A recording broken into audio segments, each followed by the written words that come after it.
प्रथम तो आपको मेरा प्रणाम स्वीकार हो, किंतु आज आपको इस स्थिति में पाकर मैं ये सोचने के लिए विवश हूं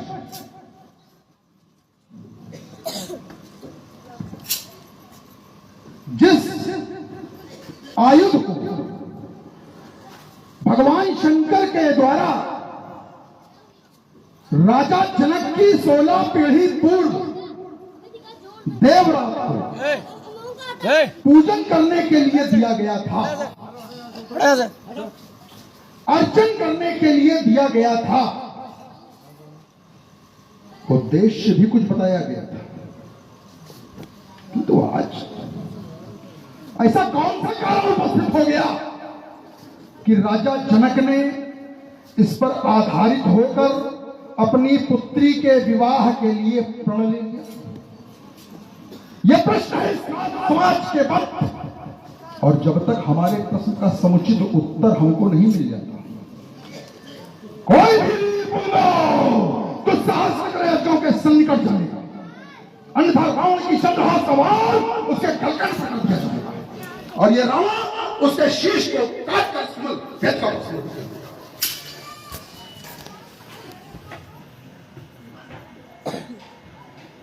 श्रीमान जी आ गए और आते आते प्रारंभ भी हो गए, जबकि नहीं होना चाहिए, क्योंकि हम सभी का एक नैतिक कर्तव्य बनता है कि हम किसी की कन्या के विवाह में जाएं तो सहयोग करें, सहयोग न कर सकें तब तक ठीक, उपद्रव तो न करें।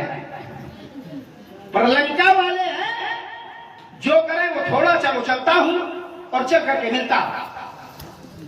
वर्तमान समय के प्रकांड पंडित कंचन नगरी के सम्राट दशग्रीव दशानंद जी जय जय काल बदल की।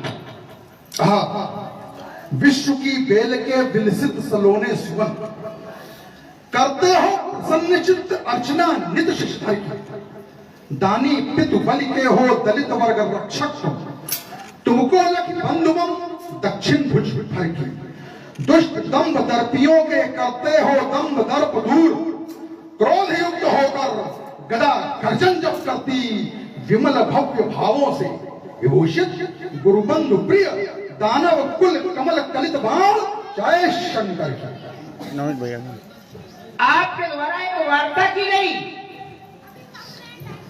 कि राजा जनक के पूर्वजों को ये आयु भगवान शंकर के द्वारा प्राप्त हुआ, इसका पूजन होना चाहिए, क्योंकि अभी तक इसका पूजन होता रहा है। हाँ, आज भी वही क्रम है।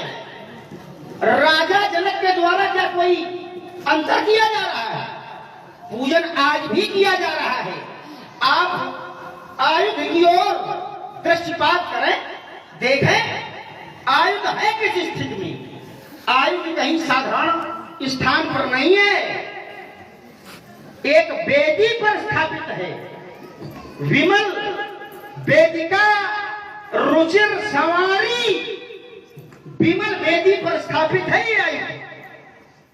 और जो वेदी पर स्थापित होता है उसकी पूजा ही की जाती है।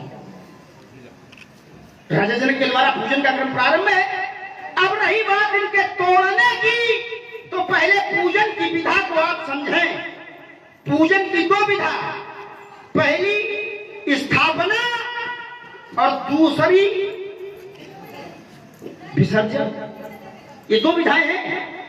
तो पूजन हो रहा है, विमल वेदी पर ये स्थापित किए गए हैं, और तोड़ने के माध्यम से इनका विसर्जन होना है। तो क्या राजा जनक इनकी पूजा नहीं कर रहे हैं?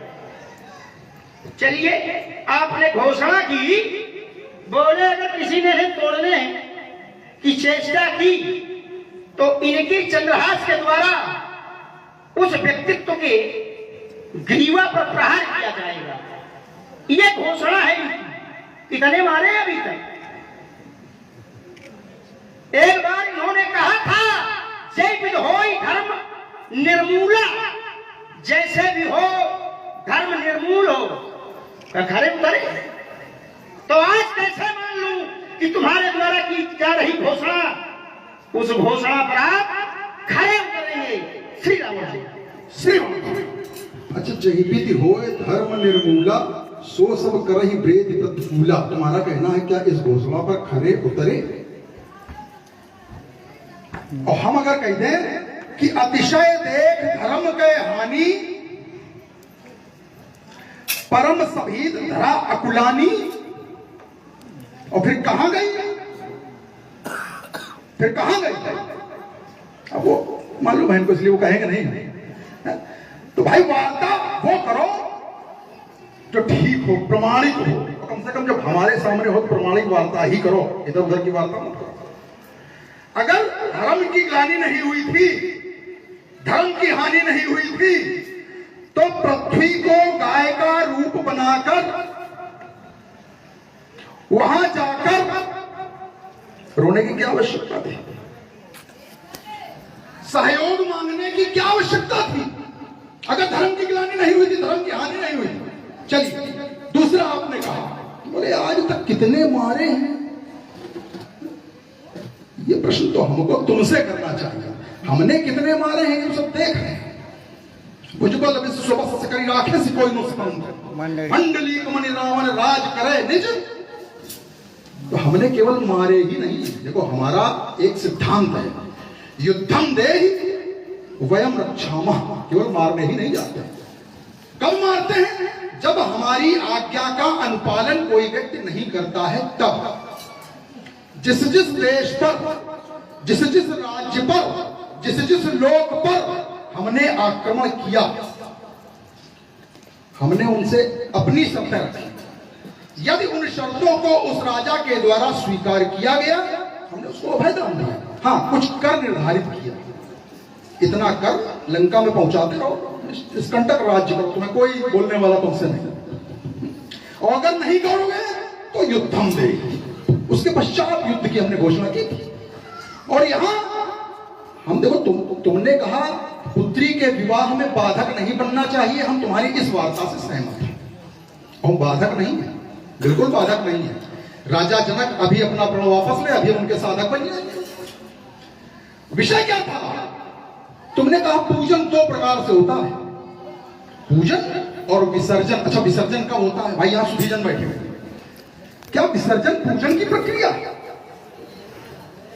क्या विसर्जन पूजन की प्रक्रिया है? मूर्ति खंडित हो जाने के पश्चात यदि उसका विसर्जन होता है तो क्या यह पूजन की प्रक्रिया? हमने तो नहीं जाना। हो सकता है तुमको तुम्हारे शुक्राचार्य ने पढ़ा दिया हो, हमको नहीं पढ़ाया गया। हमको ना पुलस्त ने पढ़ाया ना विश्वकर्मा ने पढ़ाया। हो सकता है तुम्हारे यहाँ शुक्राचार्य ने पढ़ाया हो कि विसर्जन पूजन की भी एक हाँ, आप बोलो। और दोनों महानुभावों के द्वारा जो सुंदर चर्चा परिचर्चा चल रही है, हमारे बीच इस वार्ड के यशस्वी पार्षद श्री दुर्गा प्रसाद गुप्ता जी उपस्थित हैं। लगातार रात्रिकालीन से उनकी ओर से 50-50 मुद्राएं दोनों महानुभावों को प्रदान की गई हैं। धन्यवाद। और देखिए, प्रमाण दे रहा हूं आपको। हमने कहा हम जो वार्ता करेंगे प्रमाणिक करेंगे।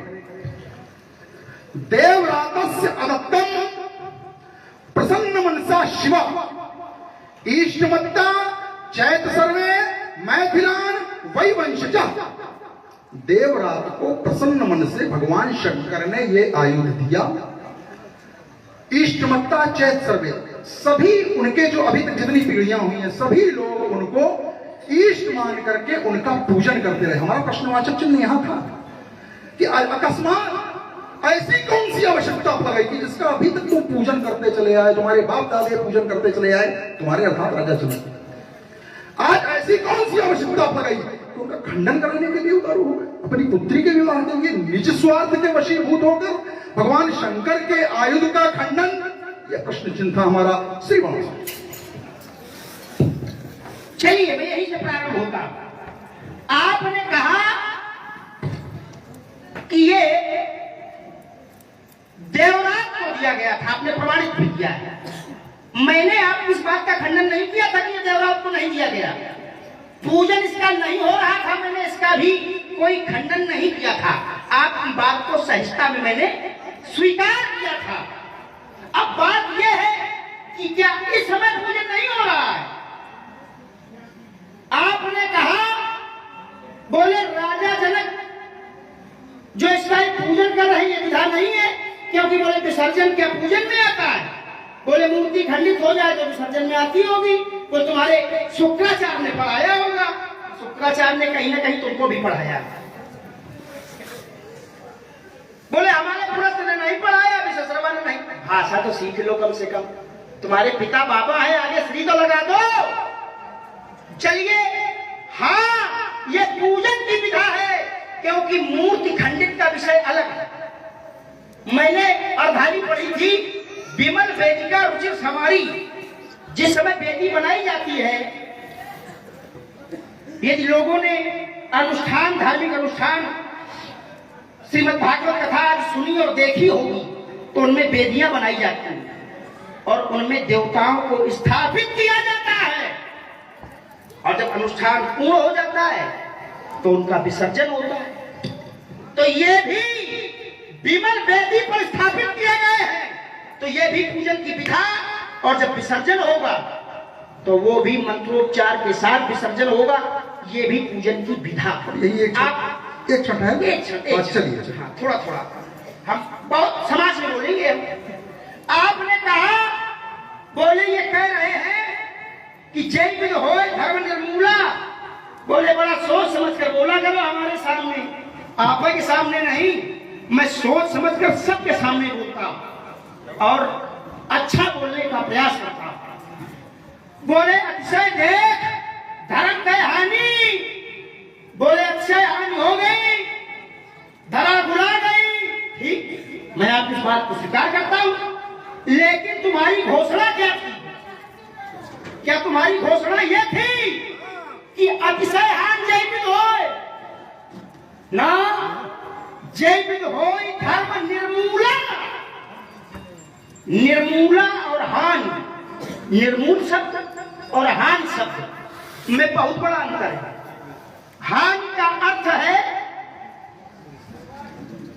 चोट तो की गई, अधिक की गई, पर वो नष्ट नहीं हुआ। और निर्मूल का अर्थ समूल नष्ट हो जाए, उसे निर्मूल कहते हैं। बहुत हानि हुई, मैं स्वीकार करता हूं, इतनी हानि हुई कि ये धरती अकुला गई और तब निज संताप सुनाएस रोई, यहां तक हो गया, लेकिन निर्मूल नहीं हुआ। अरे बाहर की तो छोड़ो, अपने घर में निर्मूल कर लेते। इनका एक भाई है विभीषण, जो दिन रात केवल धर्म करता है। इनके द्वारा कोई रोक लगाई गई?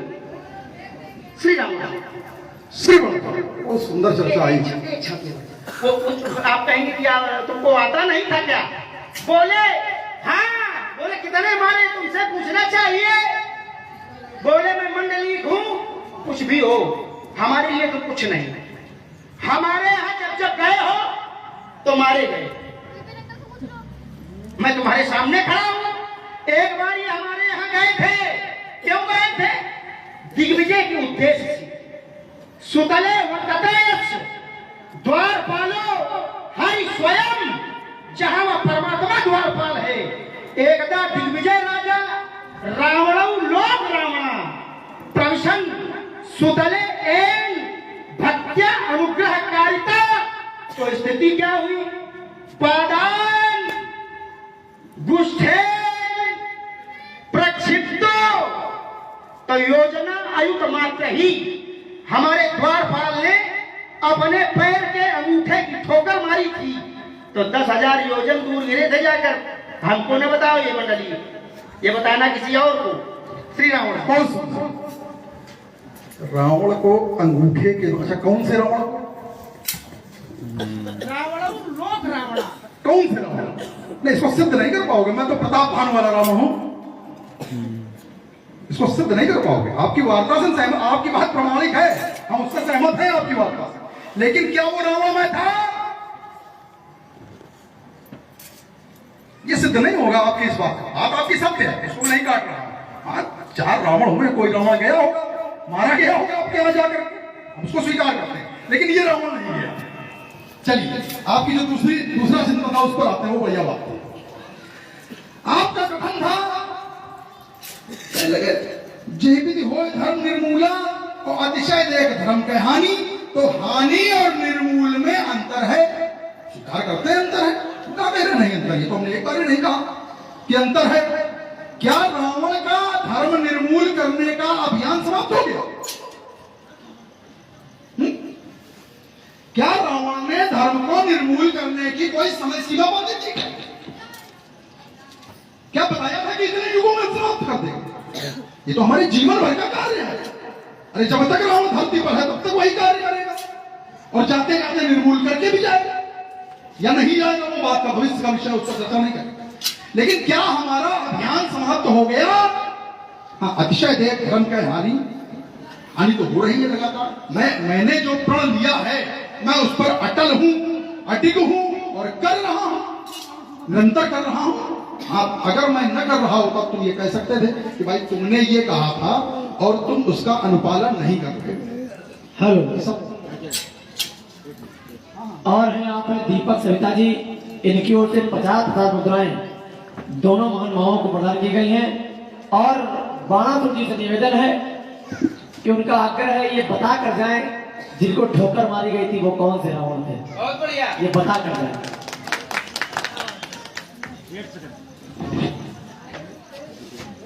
और जितेंद्र वाजपेयी जी जो कि जनक अभिनेता हैं, उनकी ओर से भी 100 मुद्राएं दोनों महान भावों के लिए प्रदान की गई हैं। बहुत बहुत धन्यवाद। फिर पुनः आपने उसी पर चर्चा की थी, उसी बिंदु पर विसर्जन और पूजन, और उदाहरण दिया था विमल वेदिका रुचिर सवारी। अब यहां पर तमाम विद्वान लोग बैठे हुए हैं या केवल जैसे लोग बैठे हुए हैं। जो पशु यज्ञ होता है, श्रुतियों के अनुसार जो 5 यज्ञ हैं, 5 यज्ञों में एक पशु यज्ञ है। पशु यज्ञ जब किया जाता है और पशु की जब बलि चढ़ाई जाती है, क्या वेदिका नहीं बनाई जाती? वेदिका संवारी नहीं जाती? या उस पशु का पूजन नहीं किया जाता? उसकी तुलना तुम उस पशु से कर रहे हो। भगवान शंकर के आयुध की तुलना क्या तुम उस पशु से कर रहे हो जिसको बलि चढ़ाई जाने वाला, और बता रहे हो विमल वेदिका रुचिर सवारी? भाई किसी को भी बकरा हो सकता है, घोड़ा हो सकता है, अनेक पशु के होते हैं, उनकी बलि दी जाती है और वेदिकाएं संवारी जाती हैं, उनको बांधा जाता है, उनकी बलि भी चढ़ाई जाती है। क्या भगवान शंकर ने ये आयुध इसीलिए दिया? चलिए दूसरा एक बिंदु और आपको दे रहे हैं। भगवान शंकर ने जब देवरात को ये आयुध दिया था, ये राजा जनक के द्वारा चर्चा की, ये राजा जनक के द्वारा बताया गया। देवरात इतिर्ख्यातो निमिर्ज्येष्ठो महीपति। देवरात नामक निमि वंश में एक ख्याति प्राप्त राजा हुआ। न्यासोयम तस्य भगवान हस्ते दत्तो महात्मना। भगवान शंकर ने उस महात्मा को ये आयुध न्यास के रूप में दिया।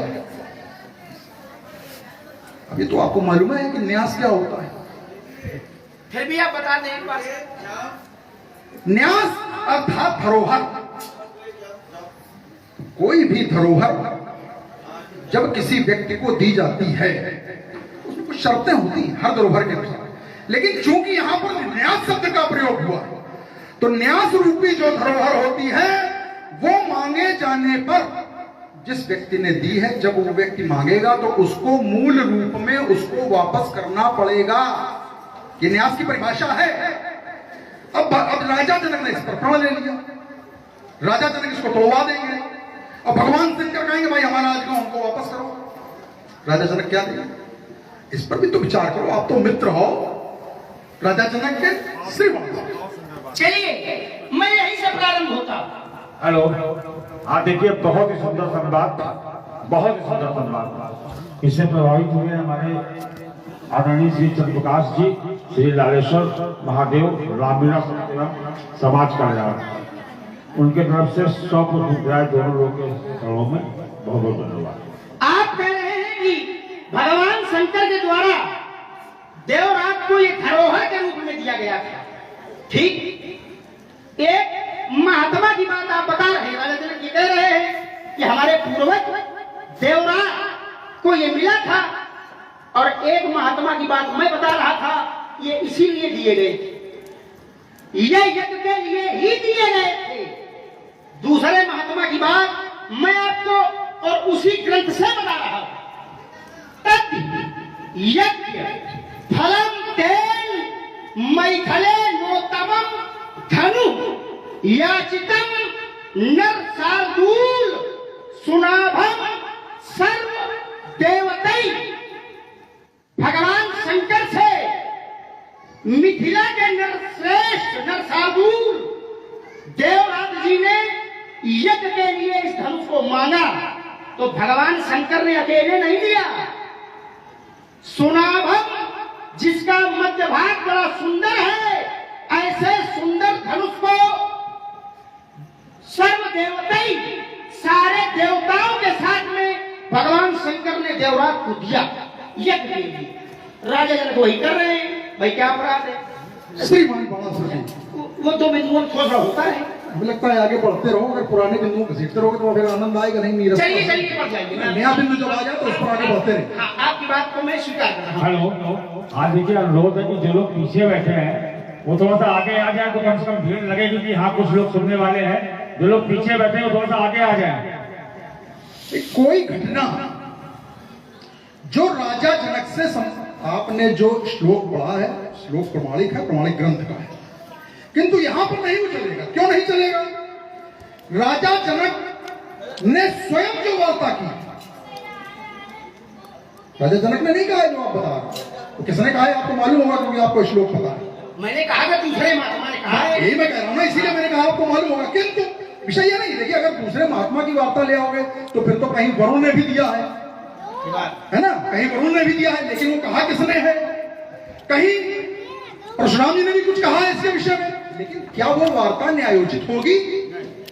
भाई राजा जनक स्वयंवर कर रहे हैं, राजा जनक के यहाँ ये धनुष, और राजा जनक स्वयं बता रहे हैं कि हमारी पीढ़ी को ऐसे ऐसे धरोहर के रूप में दिया गया। ये राजा जनक ने स्वयं बताया।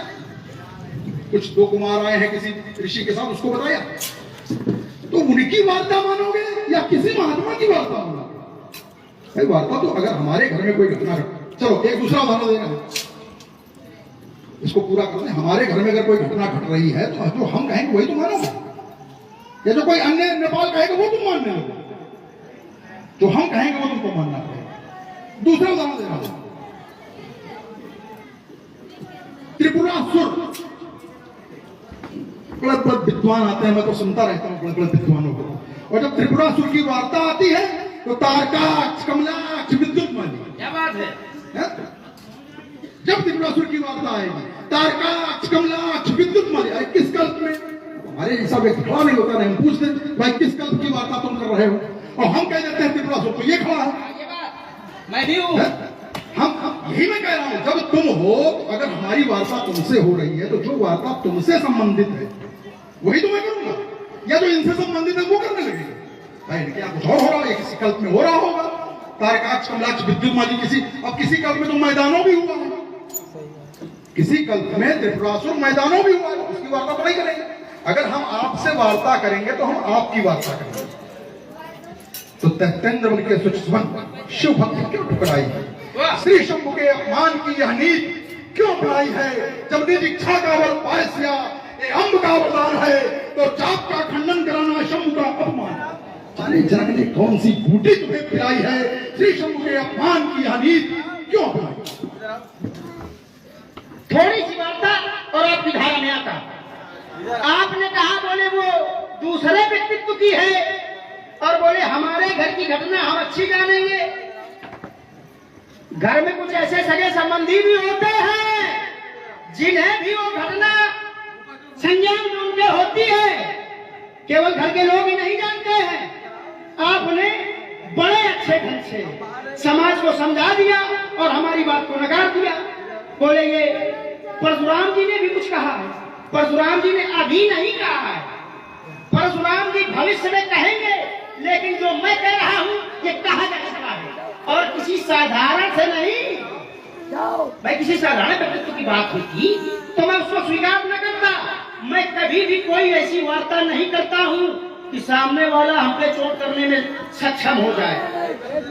विश्वामित्र जी किसे बता रहे हैं? परमात्मा को बात बता रहे हैं।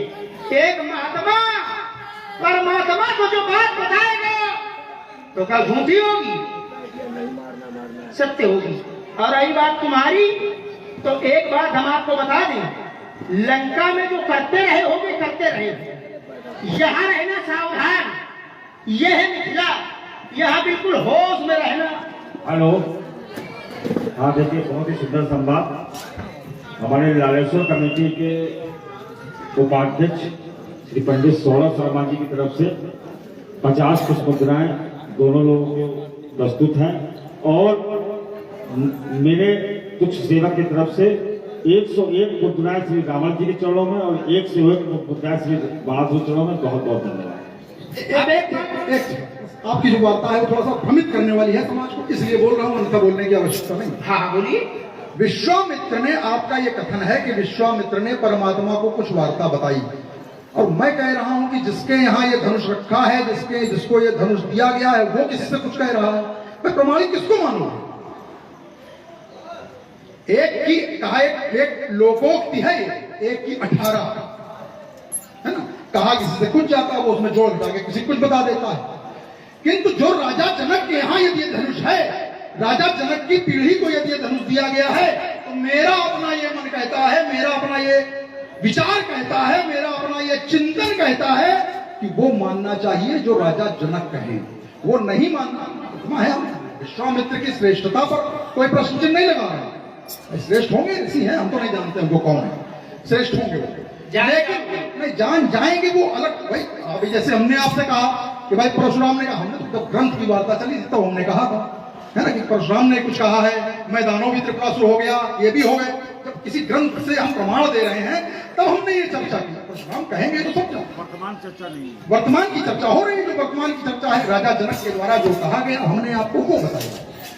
तो बात सुन, हाँ एक बात अब आपको बतावें तो देखिए, मैंने इसलिए कहा था तो क्षणिक में इसी धारा में, यदि कोई साधारण व्यक्ति कहता, कोई राजा, जैसे आपने कहा कि राजा अपनी बात बता रहे, वो राजा नहीं है, वो साधारण नहीं है, वो ऋषि है, मुनि है, ब्रह्मर्षि है।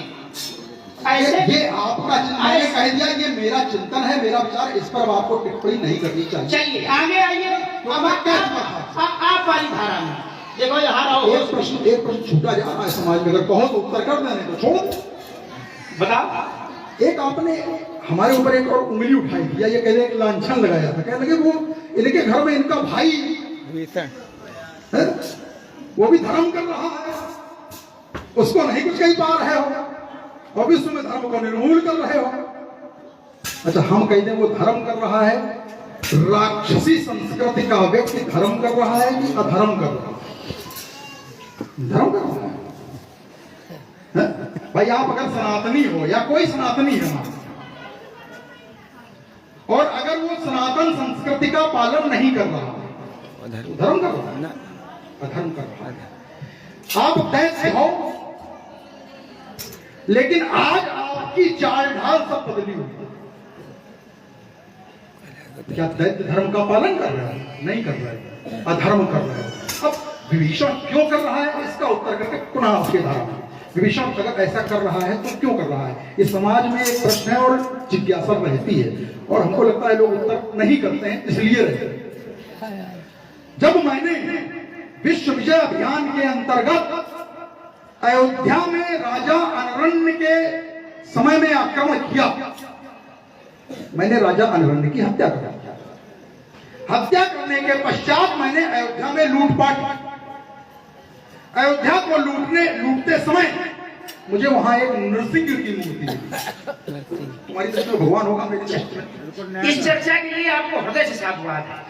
वहां पर आप जैसे जो बढ़िया लोग मिलते हैं वो आनंद भी आता है। बिल्कुल नया बिल्कुल, क्योंकि लोग ये चर्चा करते नहीं, छोड़ चले जाते हैं, और समाज बैठा रहता कि ये क्या मामला था। इसका एक उदाहरण मैं आपके बाद दूंगा। बिल्कुल है, दूसरा उदाहरण भी है, लेकिन वो हम आपके लिए छोड़ देंगे। बिल्कुल सत्य कहा। ऐसा है, आपके लिए हम छोड़ दें, क्योंकि चलिए खैर उससे चर्चा नहीं करेंगे। जिस समय नरसिंह की मूर्ति मिली, नरसिंह की मूर्ति को, स्वर्ण की मूर्ति थी, विशाल मूर्ति थी, नरसिंह की मूर्ति को मैं पुष्पक में रखकर लंका ले जाऊं। रास्ते में भविष्यवाणी होती कि लंकेश, तुम जिस मूर्ति को पुष्पक में रखकर लंका ले जा रहे हो, यदि उसका तुमने नित्य पूजन नहीं किया तो लंका समूल विनष्ट हो जाएगी, नष्ट हो जाएगी। अब हमको चिंता हो गई, मैं तो लंका को मैंने विश्व में बढ़ाने का एक बीड़ा उठा रखा था, और लंका नष्ट हो जाएगी यदि हम इसका पूजन नहीं करेंगे। उसका पूजन हम कर नहीं सकते हैं, हम शैव हैं, वो वैष्णव हैं, हम उसका पूजन कैसे कर सकते हैं? इस चिंतित स्वरूप को लेकर जब मैं अपनी राज्यसभा में बैठा हुआ था, विभीषण का आगमन होता है। विभीषण जब मुझको चिंतातुर देखता तो मुझसे पूछता है कि भ्राताश्री, ऐसी क्या बात हो गई? अब तो अयोध्या जीत के आ रहे हो, लेकिन आपके मस्तक पर ये चिंता की लकीरें क्यों व्याप्त? मैंने उसको पूरी घटना बताई तो विभीषण ने मुझसे कहा, यदि आप मुझे अनुमति दें, ये बहुत आवश्यक है ये दूर करना इस भ्रम को। अगर विभीषण तुम्हारी दृष्टि में धर्म कर रहा है और हमारी दृष्टि में अधर्म कर रहा है, तो मेरी अनुमति के द्वारा कर रहा है, ऐसा नहीं कर रहा है। उस नरसिंह की मूर्ति को विभीषण ने ले जाकर के अपने भवन में स्थापित किया और नियमित रूप से उसका पूजन और अर्चन कर रहा। उसमें हमारा कोई विरोध नहीं। क्यों? राष्ट्र की रक्षा के लिए। राष्ट्र रक्षा राष्ट्र सर्वोपरि होता है। राष्ट्र की रक्षा के लिए कभी कभी इस प्रकार के कुछ कटु समझौते करने पड़ते हैं। रावण के द्वारा किया गया, इसमें गलत किया। अब चलिए, बहुत बढ़िया। आपने जो नरसिंह की मूर्ति की चर्चा की है, ये चर्चा के लिए मैं आपको बार बार साधुवाद देता हूं। आपका हृदय से आभार। इसका एक प्रमाण और मिलता है। आगे का है, लंकई चले सुमिर नर हरि। ये वही नरसिंह को सुमिर करके एक व्यक्तित्व जा रहा है लंका में। चलिए, विभीषण के लिए आपने कहा, बोले विभीषण जो धर्म करता है वो हमारी अनुमति से करता है। क्यों? बोले क्योंकि हमें अपने राष्ट्र की चिंता है। श्रीमान जी, राष्ट्र की चिंता तो ठीक है, तो क्या आप अपनी बात से मान जाएंगे? आपकी बात है जय विद हो धर्म निर्मूला, चाहे तुम मर जाओ उसमें, लेकिन धर्म निर्मूल होना चाहिए। फिर धर्म क्या हो रहा है? चलिए एक और उदाहरण देता हूं। आप भी धर्म करते हो, धर्म है क्या? ग्रंथ प्रमाणित करता है, प्रगट चार पद धर्म के, कई महु एक प्रधान, तेन विद दीन है, दान करई कल्याण। धर्म के चार पैर हैं। कौन कौन से? तो कहा सत्य, दया, तप और दान। ये चार पैर हैं। तीसरा पैर जो तप है वो आप भी करते हो। तीन विविध तप, तीनों भाई। तो तुमने फिर ये धर्म क्यों किया? तुमको नहीं करना चाहिए। दूसरा, भगवान शंकर कौन है? तो कहा धर्म की मूल है, मूलम धर्म करो। धर्म रूपी वृक्ष की भगवान शंकर जड़ है और उनकी को पूजा करते हो, अपने शीश काट के चढ़ा देते हो। कोई वृक्ष है, उस वृक्ष को यदि नष्ट करना है तो क्या उसको पानी देने की आवश्यकता है? पानी वृक्ष को दे रहे हो और टहनियां पत्ते काट रहे हो और कहते हो इस वृक्ष को नष्ट कर देंगे। ये तुम्हारा आडंबर है, ये तुम्हारा दिखावा है कहीं ना कहीं। क्योंकि जब जय विद हो धर्म निर्मूला, तो फिर विभीषण तो ये सब क्यों कर रहे हो? नहीं करना चाहिए तुमको। और रही बात तुम्हारी, तो हम तुम्हारी क्रूरता की ये कठिन धारा मोड़ देंगे और बाढ़ के बरसात से हम पंथ तेरा रोक देंगे। फिर चपला सी चमचाम आएंगे, चमकेगी, इस भूतल पर प्रलय मचा देंगे और अपनी क्रोधान के द्वारा हम सागर में आग लगा देंगे। अगर विफला बचाया तो यमपुर से नाता जोड़ देंगे, और भी यदि तुम बने तो नस नस तुम्हारी तोड़ देंगे। ये केवल एक बिंदु लेंगे आप, इसके बाद चर्चा वही होगी। आपने जो 4 चरण बताए धर्म के, तो कह रहे हो तब तुम भी करते हो, क्या ये चारों चरण एक ही युग के हैं? साधुवाद है, साधुवाद, बारीकी के लिए साधुवाद। यही है, सही युग है, साथ ही मिलेगा। क्या ये चारों चरण एक ही युग के हैं? लेकिन चलिए आपने स्वीकार कर कैसे यार। हेलो, वास्तविकता में वर्तमान समय में तर्क के मामले में पंडित संजीव अवस्थी से अच्छा लावा नेता कोई नहीं, ये सत्य है बिल्कुल। ये हम लोग बात भी करते हैं आपस में बैठ के कि अगर तर्क के मामले में संजीव भाई से अच्छा लावा नेता कोई नहीं है। बहुत बहुत धन्यवाद। तो अब नहीं धनुष खंडन होगा, होगा तो होगा। अरे शंकर का होगा राजरूप, या रजनी का नर्तन होगा, या पांव से ज्वाला भड़केगी, अंगारों का वर्षण होगा, मैं विध्वंस करूंगा भूषज्ञ, ये शोणित की नदी बहा दूंगा, मैं लंका फुंकारों से या अंबर में आग लगा दूंगा। ये अजगो खाती नहीं किसी की, अजगो विश्व होती है, जिसने दैत्यों का तरण किया उसकी ऐसी ठकरौती है। कहाँ छुपा हुआ नरनाहार जिसके कर से कर्षण होगा, अब नहीं धनुष खंडन होगा। अरे होगा, क्यों नहीं होगा? अरे कुंवर ने दे दिया इसे तो शैवों की नहीं बबलती है, और निकुल ने पूजा बरसों से, इससे उनकी ठगुरौती है। निकुल को छोड़ इस धरा पर ये आयुध किसने कब पूजा? तुम भी तो हो महाशैव, तुमने ये आयुध कब पूजा?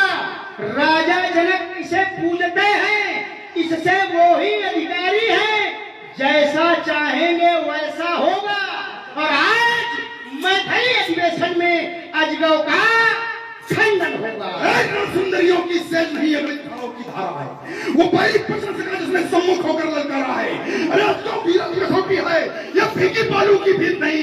और पहली ललकारा युद्ध है, चुप रह जाओ, रणनीति नहीं, इसका कमाल है कितनी ज्वाला, ये जानता करना होगा। अब नहीं धनुष खंडन होगा, अब नहीं धनुष खंडन होगा। अरे मैया देना नाहर जन्म जो मेरी टक्कर ये खेल सके, और मैं हूँ ठंडी आग नहीं जो जी चाहे सो ये खेल सके। ये तुम्हारी वीरता तुम्हारी जरत हुई, बुढ़ापा लेके छोड़ रहे हैं। ये वीरता तुम्हारी जरत हुई, मैं तरुणाई की बेला हूँ, तुम बलबल लेकर भी निर्बल हो, मैं सक्षम स्वयं अकेला हूँ। दशकंधर डींग मारते हो पर रणगी आंधी जब आवेगी, और मेरे बाणों की ज्वाला जब ये अंगारे पर छावेगी, तो ये लोहा लंगर छोड़ छाड़ कर इस मिथिला से भागोगे, और पड़ गए हमारे चक्कर में तो लंका पर पानी मांगोगे। आदरणीय पार्षद जी की ओर से भी पुनः 100 पुष्प मुद्राएं दोनों महानुभावों को प्रदान की गई है। कोट साथ धन्यवाद। बन जाएगा जब देश निकलकर पृथ्वी भाऊंगा तेरा शोणित से खाली खप्पर में, अरे भर दूंगा खप्पर वाली का, फिर कर में लेकर मुंड माल में पूजन करूं कपाली का। सूलों का वर्षण नहीं मां, सूरज फूलों का वर्षण होगा ना, फूलों का वर्षण नहीं मां, अरे सूलों का उत्कर्षण होगा। आज मैथिली अधिवेशन में अजगौ का कर्षण होगा। अरे होगा, क्योंकि देखी है तुमने ये तलवारें, पर कच्चे हाथ नहीं देखे, और चंदन चाहते ये मस्तक देखा, पर कच्चे हाथ नहीं देखे। मैं महाकाल, वो विकराल लाल, वो भीषण रक्तों की ज्वाला, मैं पिस्ता की वो फम कार भयंकर धड़कता बिस्का तीखा प्याला। मेरे भैसे अरे ये धारा खसकती, ये जग हो जाता मौन, इस महावेग बल की आंधी को रोक सकेगा कौन? मेरे पद को रोक सकेगा वो गिर तूफान बवंडर, और मेरी ज्वाला बुझा सकेगा वो जग के साथ समंदर। का धसके और ये दिशाओं में लगे यार, और ये दिक्कत सितारे बुलंद के सफर का बदर्शेशनार, पर का फरीश और बार-बार ये बारिश उठावा उठा ज्वार, और बारिश में डूबे सूर्य चंद्र, छा जाए विश्व में अंधकार। बारिश तुम्हारे शोणित का शिव धनुआ को तर्पण होगा। आज मैथिली अधिवेशन में अजगौ का कर्षण होगा। और पौरुष के पौरुषों सावधान, सबसे किसान भुला दूंगा, और अनुरासों के सोने वाले रावण डरना